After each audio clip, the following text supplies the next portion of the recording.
Hi everyone. ඉංග්‍රීසි කතා කරන්න ඉගෙන ගන්න කැමති ඔයාලට අද ලස්සන වාක්‍ය රටාවක් ගෙනාවා I don't mind කියලා. මට කමක් නැහැ. මේ කාරණාවත් එක්ක හරි ලස්සන වාක්‍ය රටාවක් මම ඔයාලට කියලා දෙන්නම්. I don't mind whether you come or not.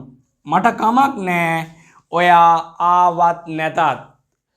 I don't mind whether you come or not.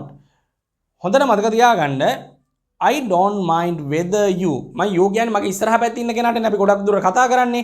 එයාට එහා පැත්තෙන් අපි මෙතෙන්ට දානවා අපි කැමති basic verb එකක්. එතකොට මට කියන්න කැමති අවශ්‍ය I don't mind whether you come or not කියලා නම්. ඒ කියන්නේ මට කමක් නැහැ ඔයා ආවත් නැතත් කියලා නම් මෙන්න මේ විදිහට you එකට එහා පැත්තෙන් අපි come එක දානවා.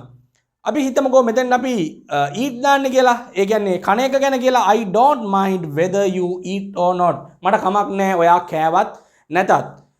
ඔයා හිතන්න ඔයා කෙනෙක්ට මොකක් හරි කියනවා මේ ගැන හිතන්න කියලා. ඊට පස්සේ එයා ඒක ගණන් ගන්නෙ නැහැ. ඔයාට කියන්න පුළුවන් I don't mind whether you think or not. මට කමක් නැහැ ඔයා හිතුවත් නැතත්. මට කමක් නැහැ ඔයා සෙල්ලම් කරත් නැතත්. I don't mind whether you play or not.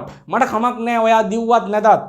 I don't mind whether you run or not. ඒ කියන්නේ ඔයාට තේරෙනවා මෙන්න මෙතනදී අපි ඕනම ක්‍රියාපදයක් අපිට දාගන්න පුළුවන් අපේ සිදුවීම අනුව කියලා. එතකොට ඔයාට කෙනෙක් යම් කිසි ප්‍රතිචාරයක් දක්වනකොට ඔයාට ෂණිකව මේ වාක්‍ය රටාව පාඩම් කරගෙන එයාට ප්‍රතිචාර දක්වන්න පුළුවන්.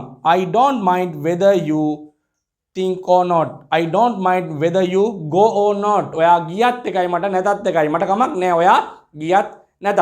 ඉතින් මේ වාක්‍ය රටාවට ඔයා කැමති වුණා නම් ඔයා අපේ channel එක දැම්ම subscribe කරන්න. මම තව ලස්සන spoken patterns ටිකක් ඔයගලන්ට කියලා දෙන්න බලාපොරොත්තු වෙනවා.